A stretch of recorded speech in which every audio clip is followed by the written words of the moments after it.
Some people seem to do the most difficult things effortlessly, and me? I tend to try too hard, like tuning a guitar string until it breaks. And then, of course, there's some of us who don't make enough effort. So, is there a right amount of effort and a right kind?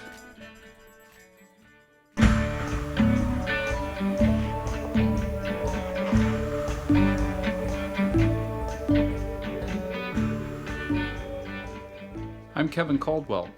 Welcome to Sacred Wisdom, Sacred Texts, an exploration of some of humanity's most influential sacred writings. They've become my soul friends, daily companions, spiritual guides, and springs of wisdom.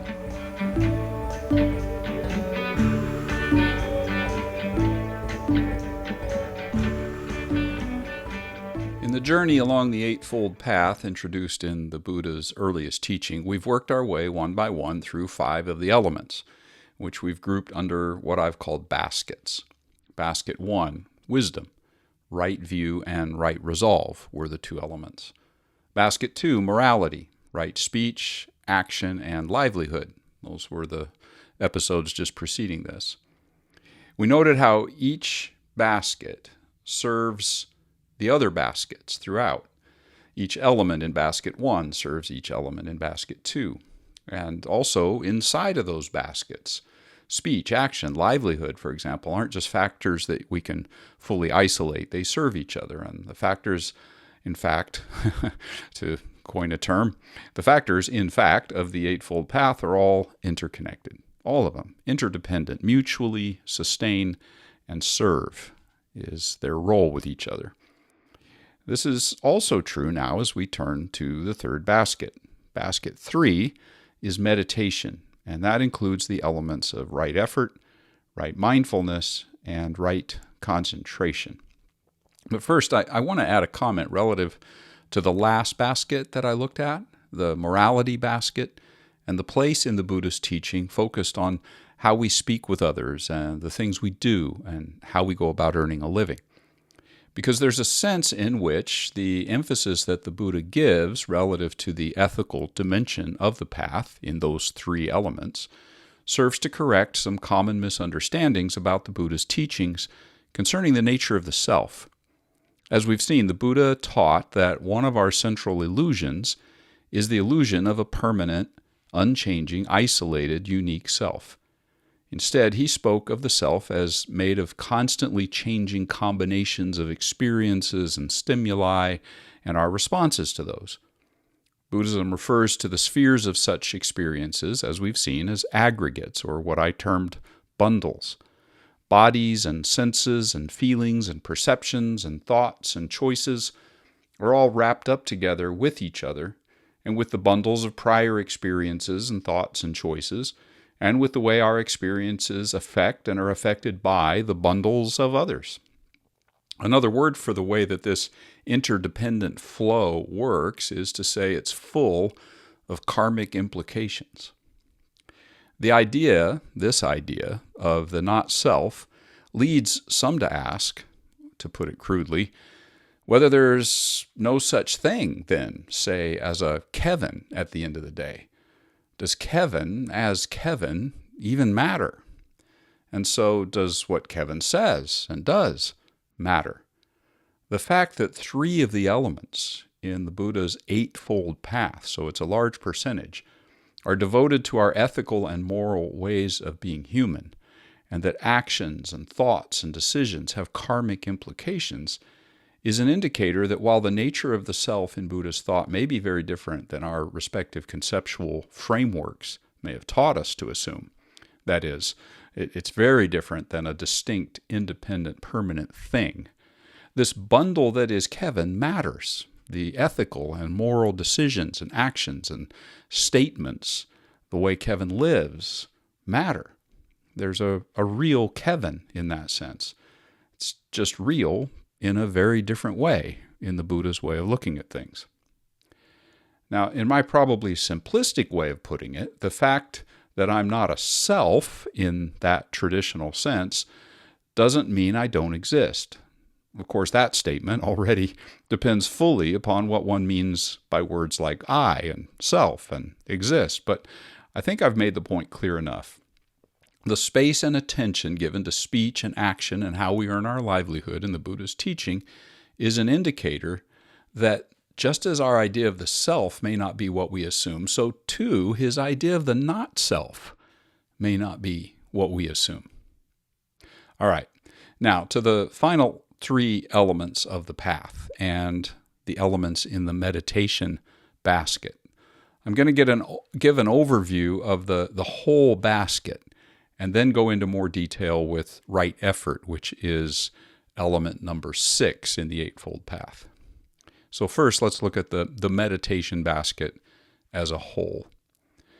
Meditation and Buddhism are likely to be nearly synonymous terms for a lot of people. Popular books, social media reels, even examples of Buddhist art, which depict the Buddha seated in calm repose, all serve to further that equation in many of our minds.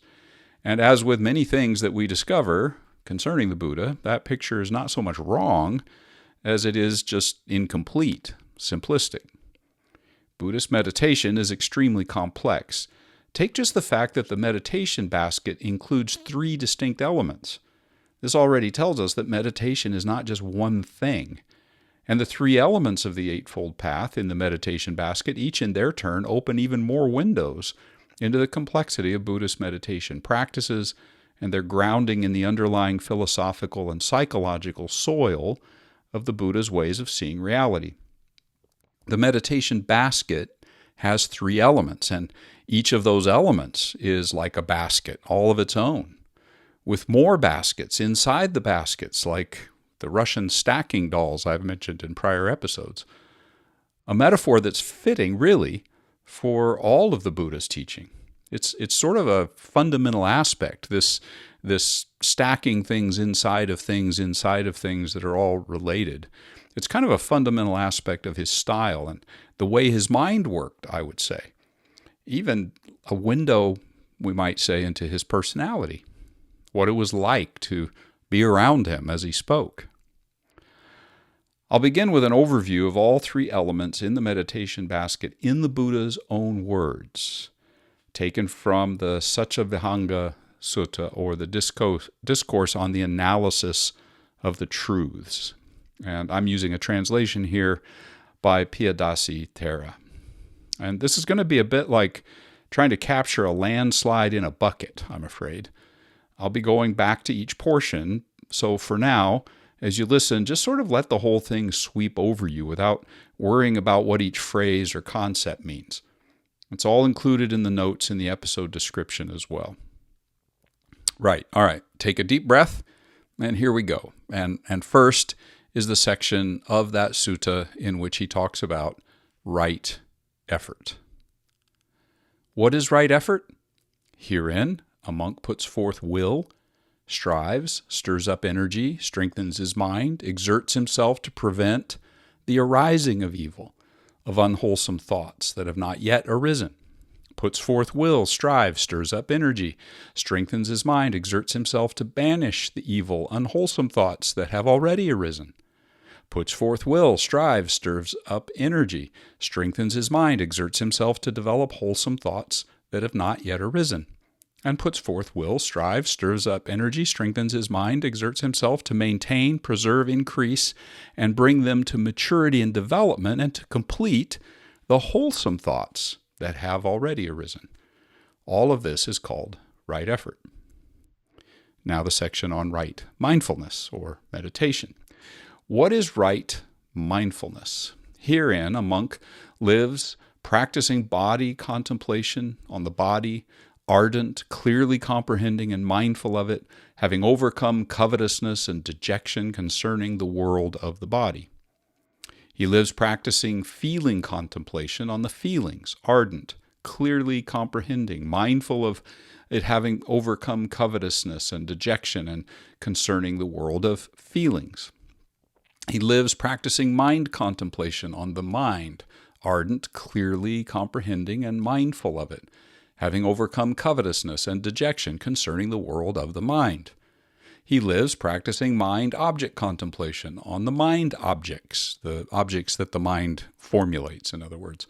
Ardent, clearly comprehending and mindful of it, having overcome covetousness and dejection concerning the world of mental objects. This is called right mindfulness, sometimes right meditation. Finally, right concentration. And what is right concentration? Herein, a monk, aloof from sense desires, aloof from unwholesome thoughts, attains to and abides in the first meditative absorption, or jhana, which is detachment born and accompanied by applied thought, sustained thought, joy, and bliss. By allaying applied and sustained thought, he attains to and abides in the second jhana, which is inner tranquility, which is unification of the mind, devoid of applied and sustained thought, and of which there is joy and bliss. By detachment from joy, he dwells in equanimity, mindful and with clear comprehension, and enjoys bliss in body, and attains to and abides in the third jhana, which the noble ones call dwelling in equanimity, mindfulness, and bliss. And then by giving up bliss and suffering, by the disappearance already of joy and sorrow, he attains to and abides in the fourth level of jhana, which is neither suffering nor bliss, and which is the purity of equanimity and mindfulness. This is called right concentration. Lots of baskets there, lots of baskets inside the baskets, and so a lot to come back to, but let's take things one at a time, and this episode will be devoted to right effort. The most succinct explanation of right effort, actually, in the Buddhist teaching comes in this portion of a sutta. And what, bhikkhus or monks, is the factor of effort? Here, the noble disciple dwells with effort, aroused for the abandoning of unwholesome states and the acquisition of wholesome states.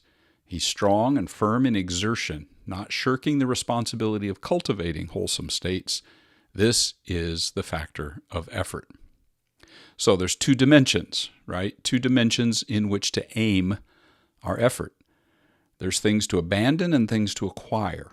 And right effort is the energy we use as applied in both those directions. There's a more detailed description of right effort in the Saccavibhanga Sutta, which is what I cited above in that long section that was like a bucket in a landslide. So here's just the portion on the right effort, and not the other two elements in this basket. What is right effort? The monk arouses his will, puts forth effort, generates energy, exerts his mind, and strives to prevent the arising of evil and unwholesome mental states that have not yet arisen. Then the second part, he arouses his will and strives to abandon evil and unwholesome mental states that have already arisen. He arouses his will and strives to cultivate wholesome mental states that have not yet arisen. And he arouses his will, puts forth effort, generates energy, exerts his mind, and strives to develop wholesome mental states that have already arisen, to keep them free of delusion, and to develop, increase, cultivate, and perfect them. All of this is called right effort. Now, of course, this is really just an expansion of the two sides of the coin we saw in the simpler version of his teaching about right effort. There's two directions towards which we aim the effort. But there's more nuance, obviously, in this version that I just read. On one side of the coin, there's unwholesome states, and right effort aims to prevent them before they occur and abandon them once they do. And on the other side of the coin, there are wholesome states, and right effort similarly seeks to cultivate them if they don't exist, and then develop them once they do. But first, let's define some of the terms that are being involved before we probe a little further into the way to go about right effort.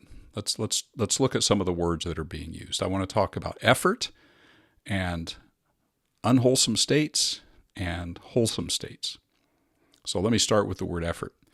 This can be rendered exertion or striving. No surprise there, really. And as used here, it's specifically, though, mental energy directed towards the concentration of the mind. And it's important, though, as we make that point, to avoid two possible confusions about right effort involving mental effort. First, don't confuse mental effort and mind here with thoughts. Though meditation will involve effort relative to thoughts, mind here is a sensor. It's the something that has thoughts, just as the ear is the sensor that has sound, so to speak. And just as the ear isn't the same as the sounds it experiences, so too the mind is not the same as the thoughts it experiences. A second possible confusion: don't confuse effort with straining and powering through, forcing oneself to succeed.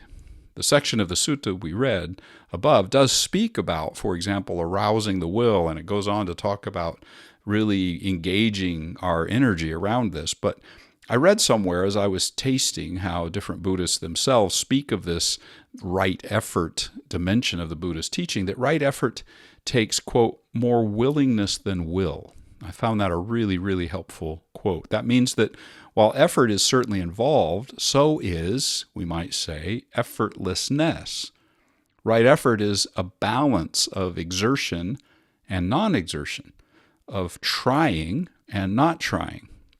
Or as the Bhagavad Gita puts it, and I'm not saying they're saying exactly the same thing here, I just love this phrase, working without working. Some Buddhist teachers use the analogy of tuning an instrument, which, since I'm a guitar player, could mean that I seek just the right amount of tension in the string.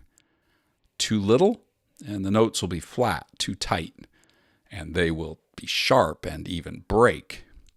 And seen in this way, right effort isn't about more effort necessarily, but about finding the right amount of effort and knowing where to apply it. It's also, of course, all about where we aim the effort, in other words. How much effort and where do we put it? As we've seen, this effort is fourfold: prevent, abandon, the unwholesome states; cultivate and develop, the wholesome states. So we need to define what those states are, and then return to how one would exert the right amount of effort in the right direction relative to each one of those, and I'll give some examples of practices. The word states here refers to dimensions of being, what we might say being human. Our cognitive processes, for example, our actions and our intentions. They are particularly focused on mental states. These can be positive and negative. So contrary to what I typically do, I'm going to start with the positive, the wholesome states. So what are they exactly? This should sound familiar by now. They're primarily defined by detachment from craving, compassion in place of anger and hate, and direct knowledge as opposed to illusion and delusion. Effort towards these wholesome states is right effort, or at least the aim of right effort. It's the fitting way to direct our psychic and mental and emotional energies. Thus, unwholesome states, obviously, will be the opposites of those, and they'll again sound familiar: craving, anger, and illusion. All right, so now what? These four targets of effort. How does this all work?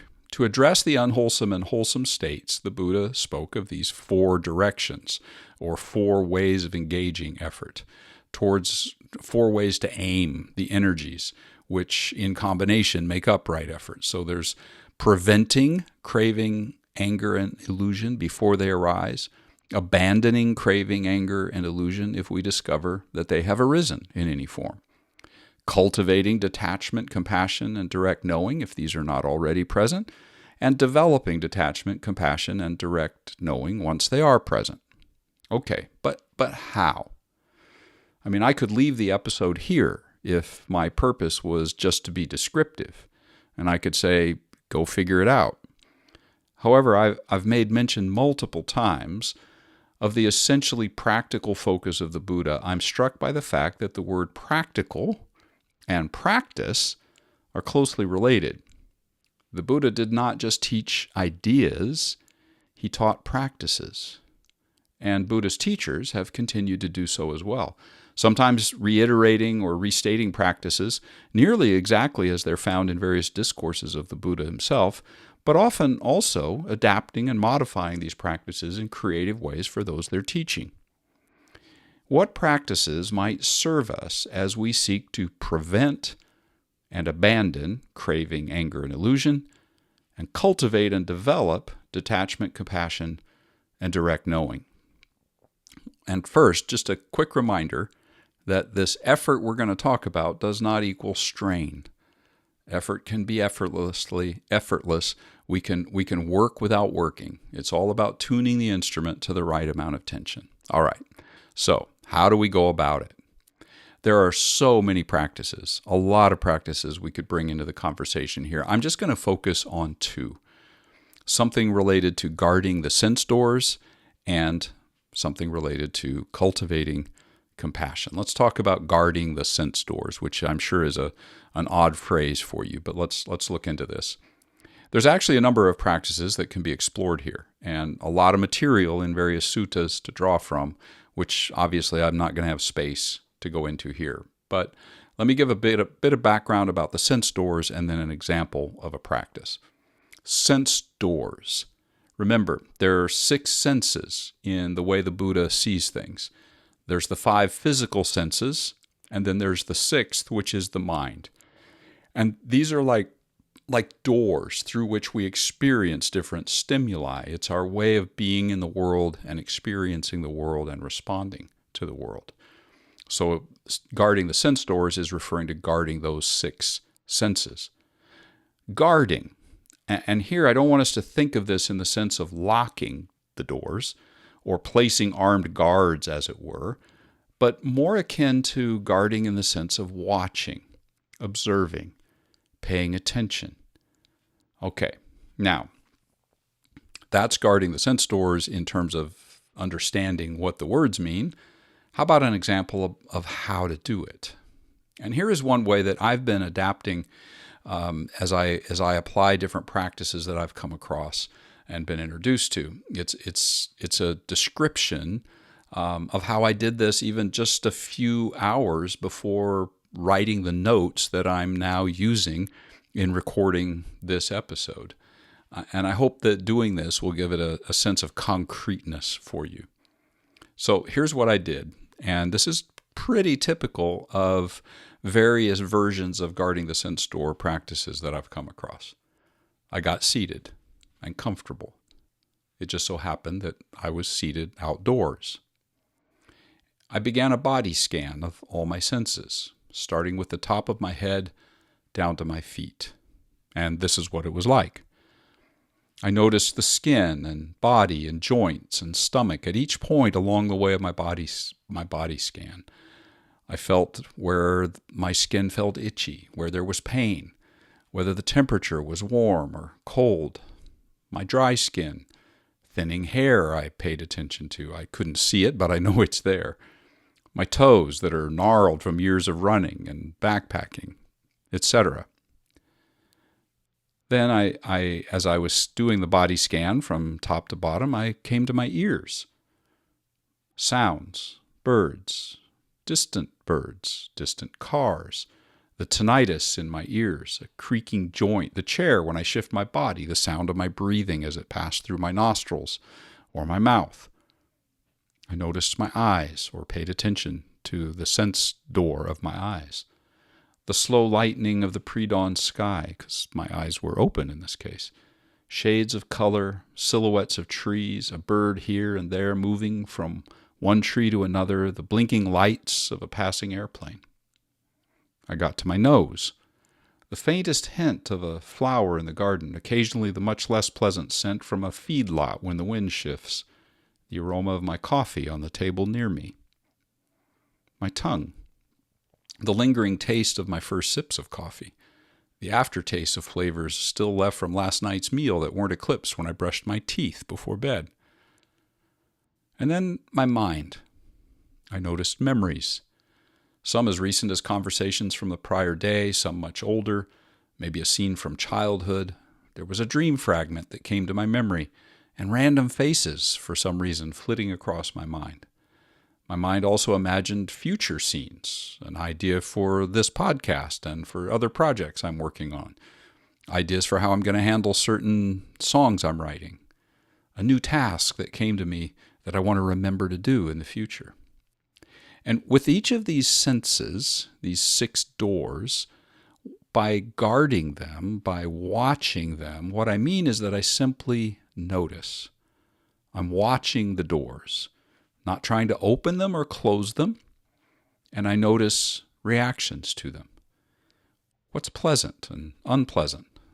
Is there something I regretted saying? Something I heard someone say that caused me anxiety or fear or anger or pain? And as I notice, I transpose that experience into something else. With something pleasant, then maybe that means something that I want to continue or repeat or get closer to, like that smell of the flower. Whether it's a smell or a sound or an experience or a taste, I express the intention of detachment. I notice it as if I'm saying, well, that was nice. And, whether it happens again or not, it was there, and I noticed that was pleasant.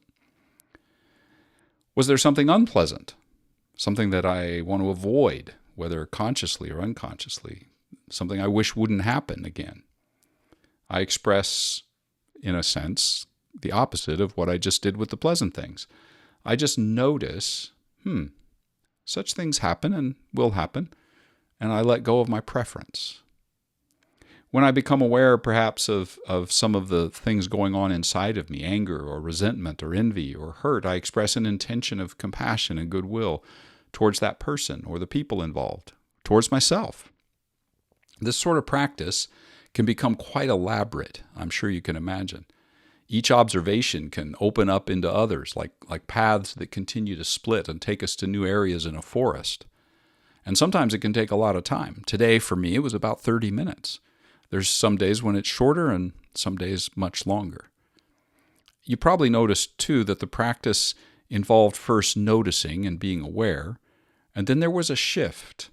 And for me, this is sometimes immediate in the moment. It shifts, to use the Buddha's vocabulary, from craving to detachment and from anger to compassion. Less obvious is another shift, a way that the entire practice is grounded in a shift from illusion to delusion to direct knowing of things as they are. The entire approach of this practice requires that shift at every point. For example, even the rather simple body scan forces me to recognize, yet again, that my body's not actually what I usually imagine it to be. I still think of myself and imagine myself as if I were in my 30s or 40s, and that's a delusion. The body scan is a type of shift to knowing my body as it really is, and so on with the other things that we pay attention to. So that's the sense doors, the guarding the sense doors practice. Let me move now to the compassion practice. Shifting from anger to compassion is, and I cited that above, is already a bridge to this second practice. And so I'm going to talk about that bridge in a little more detail here. The Buddha proposed, as we've seen, countering unwholesome states of craving, anger, and illusion with wholesome states, detachment, compassion, and the knowledge of things as they are. Moving from the negative things that we don't want to see come into our life, or which are already there and we want to get rid of, and cultivating the things we want to see come into our life or strengthen if they're already there. And each of those shifts can have their own specific practices. I'm going to focus very narrowly right now on compassion. The practice I'm going to draw from here is to give attention to what are known as the 4 Brahma-vihara: loving kindness, compassion, sympathetic joy, and equanimity. In Mahayana Buddhism, these define and describe what's called bodhicitta, which is sometimes rendered or translated the mind of the Buddha, or even just the Buddha mind. It's a way of saying that these are the characteristics of the Buddha's state of being upon being a fully awakened and enlightened person. And as such, the Brahma-vihara are ways of describing as well the overall aim of our formation, the destination we're seeking to arrive at as we practice the Eightfold Path. These four states, in a little more detail, these four Brahma-vihara are loving kindness, metta, which is the wish for the well-being and happiness of oneself and all beings. Compassion, also sometimes rendered empathy, karuna, the response to suffering, accompanied, by the way, by the active desire to do something about it, even if that might be impossible to do in the moment. Then there's sympathetic joy. It's another expression of empathy, I think, but aimed in a different direction. The word here is mudita. It's the feeling of genuine joy at the success, happiness, and good fortune of others. And to feel that, we do need some measure of empathy, being able to feel what they're feeling. And then there's equanimity, or upekkha, the even-keeled, steady, impartial mindset in the face of every circumstance. Now, a practice I use, which I adapted from what I've learned from what different Buddhists describe, is something like this. First, for me, equanimity and compassion, or empathy, are like the pillars. And so I try to sort of settle into those, even if it's just imaginatively, even if it's just an affirmation. I'm settling into equanimity. I'm settling into compassion and empathy. And I welcome them. In fact, if I'm doing the sense doors practice above, these two very naturally, and you may have noticed this, begin to emerge in the process. And then loving kindness and sympathetic joy also seem to flow automatically as I begin to settle into equanimity and empathy or compassion. As I just hinted, my compassion practice typically flows from the sense door practice and the way that it serves to make me aware of conversations or encounters, things I regretted or that made me angry. And as that happens, I express equanimity, or at least my intention for this. It's like mentally or emotionally stepping back from the situation as if I'm watching it happen to another person when it's happening to me, and I simply observe and see it without attaching myself to it. That's equanimity. And then I engage empathy, putting myself in the place of the other person in the encounter I'm recalling, trying to feel as if I were them and as if I were in conversation with them and with me.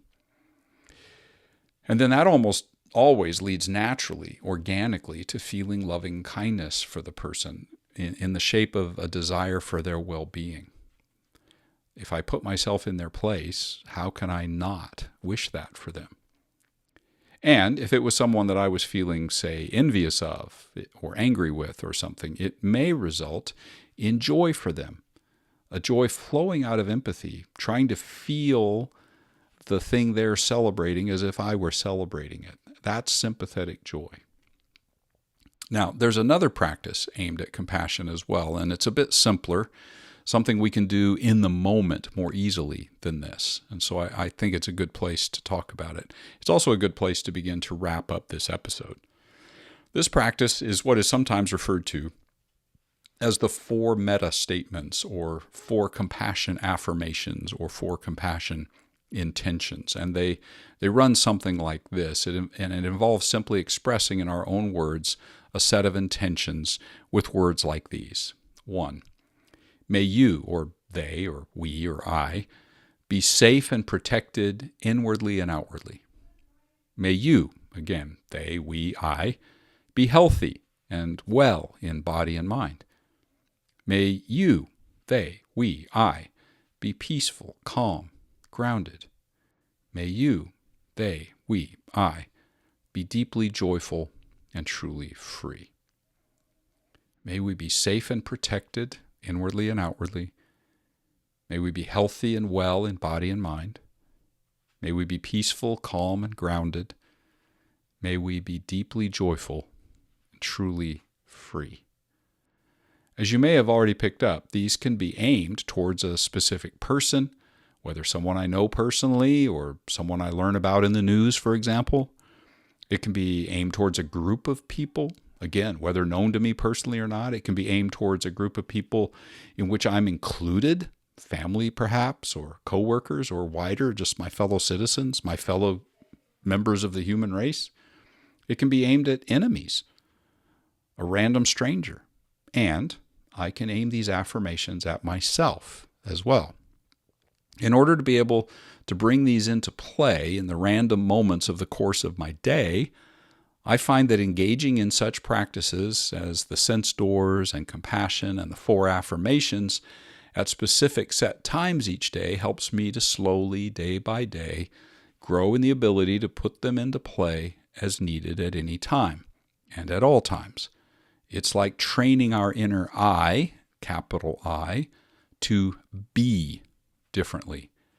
And it's like training our inner I, EYE, to see differently. By the way, one of the ways I do that is I have a set of beads that I wear around my wrist, bracelets, and each one has a different person or type of person or group of people, class of people, you might say, that I aim it at. There's me, there's others in my family, closely related friends, etc. There's a wider circle of other human beings, people I might just be aware of in the news even.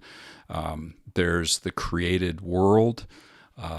There is, for me, because I'm particularly interested in this, there's also a set of beads I put on and begin to think about the spiritual heritages of humanity and my intentions for them and their leaders and etc. And so I use these affirmations as I'm putting on those beads. All right, well, this is an introduction to right effort. And you can see that we're already meditating.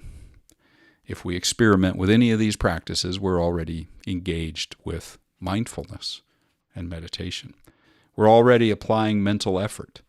And the next element in this meditation basket will take us further into the depths of the Buddha's understanding and practice of meditation or mindfulness. In fact, that element is usually translated as right mindfulness, sometimes right meditation, in the lists of the Eightfold Path. And so we will take it up next time.